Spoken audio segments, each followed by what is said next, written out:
Assalamualaikum warahmatullahi wabarakatuh. Saya Rahma Yuanita dengan NIM 7311419132 dari Manajemen SDM B 2019 Fakultas Ekonomi Universitas Negeri Semarang. Di sini saya akan menjelaskan tentang analisis perbandingan laporan keuangan dalam hal laporan posisi keuangan atau biasa kita sebut dengan neraca dari PT Gajah Tunggal Tbk. Namun sebelum itu, mari kita lihat sedikit ulasan singkat dari PT Gajah Tunggal Tbk. Nah, ini dia PT Gajah Tunggal Tbk, merupakan salah satu perusahaan pembuat ban di Indonesia yang didirikan pada tahun 1951. PT Gajah Tunggal Tbk memulai produksi ban dengan ban sepeda. Perusahaan memperluas produksi dengan membuat variasi produk melalui produksi ban sepeda motor pada tahun 1971, diikuti oleh ban bias untuk mobil penumpang dan komersial di tahun 1981. Awal tahun 90-an, perusahaan mulai memproduksi ban radial untuk mobil berpenumpang dan truk. Sejak saat itu, perusahaan bertumbuh menjadi produsen ban terpadu terbesar di Asia Tenggara.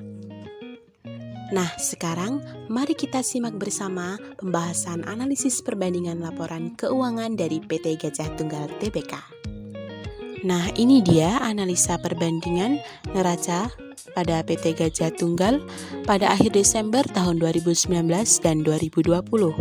Bisa kita lihat pada aktiva lancar yaitu kas dan bank mengalami kenaikan sebesar 64,56%. Dan pada piutang dagang atau neto terdapat penurunan dari tahun 2019 ke tahun 2020 turun sebesar 5,83%.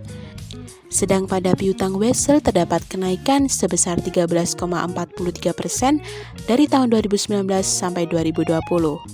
Lalu persediaan barang dan dagangan terjadi penurunan sebesar 25,30% dari tahun 2019 ke tahun 2020.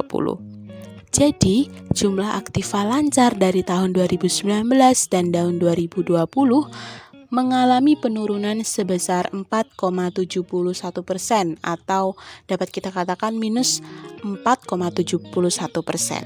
Dan jumlah aktiva tetap bersihnya juga mengalami penurunan sebesar 6,35% dari tahun 2019 ke tahun 2020.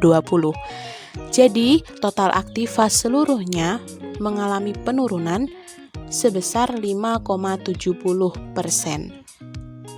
Sedangkan kita bisa lihat pada pasiva yaitu kewajiban lancar atau biasa kita sebut dengan aset jangka pendek, yang mana hutang dagang dari PT Gajah Tunggal ini pada tahun 19 dan 2020 ini mengalami penurunan sebesar 3,49%. Dan jumlah kewajiban lancarnya yaitu 3,49% juga dan mengalami penurunan. Dan kewajiban jangka panjangnya juga mengalami penurunan sebesar 14,20%. So, total kewajibannya mengalami penurunan juga sebesar 13,42%. Kita bisa lihat juga pada ekuitas atau modalnya, yaitu modal saham biasa pada PT Gajah Tunggal ini tidak mengalami kenaikan atau penurunan, artinya tetap dari tahun 2019 ke tahun 2020. Dan laba ditahannya dari 2019 ke 2020 mengalami kenaikan sebesar 8,57%. So, total ekuitasnya pada analisis perbandingan ini yaitu mengalami kenaikan sebesar 9,94%. Dan total pasiva dari kewajiban dan ekuitas mengalami penurunan dengan total sebesar penurunannya 2,14%. Nah, sekian presentasi atau penjelasan dari saya. Kurang lebihnya mohon maaf. Wassalamualaikum warahmatullahi wabarakatuh.